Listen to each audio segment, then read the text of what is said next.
sorry. One of the things I think we're going to see when the U.S. Does finally leave Afghanistan is that civil war. But what we're seeing in Afghanistan now is that the Haqqani network doesn't just operate in those three little provinces. They've expanded their influence to the capital, up in the north. Their operations have expanded. Even a group like the Mullah Dadullah Front, which is led by Mullah Zakir, who is a Gitmo detainee. He traditionally operates in southern Afghanistan. His group had conducted an assassination in Kabul, someplace where he. We're starting to see Islamic movement in Uzbekistan, which was traditionally operating up in northern Afghanistan, starting to operate in the east and southeast, and even in Kabul as well. We're starting to see these groups metastasize and work together. And the Islamic movement in Uzbekistan has basically integrated its leadership with the Taliban in the Afghan north. One of Al-Qaeda's propaganda, since it took a beating in Iraq, was that they made the Khorasan, which is an empire, an old empire, Islamic empire, and basically in Central Asia and South Asia. They said that this is where we're going to beat them, and once we win in the Khorasan, we're going to move towards the Levant. So this has become a key part of Al-Qaeda's propaganda. What do we think is going to happen when we lose in Afghanistan, when the second superpower loses? That is going to be a huge recruiting boon for foreign terrorists to operate in Afghanistan. And I think this is something that everyone is overlooking as we're running for the doors in Afghanistan. You know, there are days when I think I should have stayed in the sort of, scholarship business and written some of that stuff that I was writing at that time. This was one of the things, even before Iraq, I had pointed out. For example, bin Laden had given a statement at that time about Americans being the new Mongols.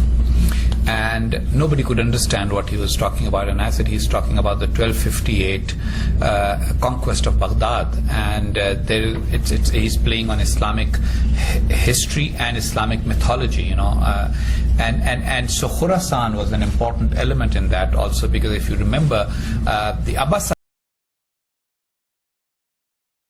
because that was an important element that overthrew the Umayyads based on the argument that there is a hadith, which in my opinion is of relatively weak significance, but I'm taking off my hat of a theologian since I never completed my religious training. But anyway, they use that there is a hadith that the people from Khorasan will come and save the people of the Levant or whatever, and so that was used, and that was used again, and that has been part of the Al-Qaeda thing. And then the other part is this famous Ghazwa-e-Hind, which is the Pakistani groups use it. Ghazwa is actually just as jihad is the war, a holy war or war for religious purposes. Ghazwa is a battle. And there's ostensibly a saying of Prophet Muhammad that that before the end times, biggest war between good and evil and between Islam and Kufr is going to take place in Hind, which is India, which is the land east of the river Indus. Takes care of what is today Afghanistan and some parts of Central Asia, and all of that it means a lot to people who believe in it, these end-time prophecies, etc. And so one of the unwritten books has been my desire to write. I wrote a piece on it once, an article I think, which said that Americans pay a lot of attention to their own end-time prophecies, but getting into that whole theater, they have totally neglected this. And so as far as recruitment is concerned, I'm totally agreeing with you that failure in Afghanistan is going to be a big boon for both the TTP, the Tehreek-e-Taliban Pakistan, and the Pakistani groups are going to start saying, right, now is the time to start recruiting and fighting in that famous Ghazwa-e-Hind. Let's get ready for that.